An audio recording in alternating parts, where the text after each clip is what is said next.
Esta é que parte? É quarta já. É uma casa portuguesa, com certeza. É com certeza uma casa portuguesa.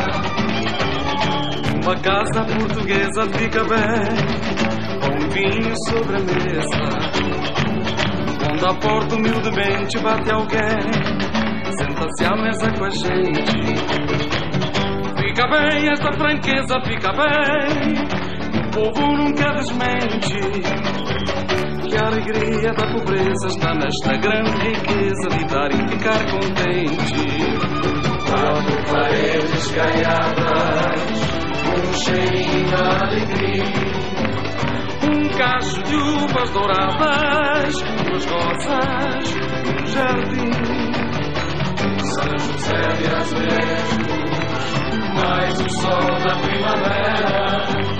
Uma promessa de beijos, dois braços à minha espera. É uma casa portuguesa, com certeza. É com certeza uma casa portuguesa. É uma casa portuguesa, com certeza. É com certeza uma casa portuguesa.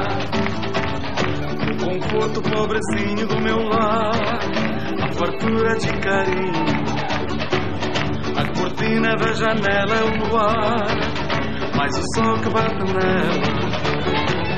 Falta pouco, pouquinho para alegrar uma existência singela.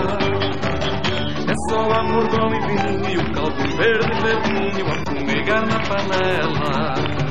Quatro paredes caiadas, um cheirinho de alegria, um cacho de uvas douradas, duas rosas, um jardim, São José de Azulejos, mais o sol da primavera.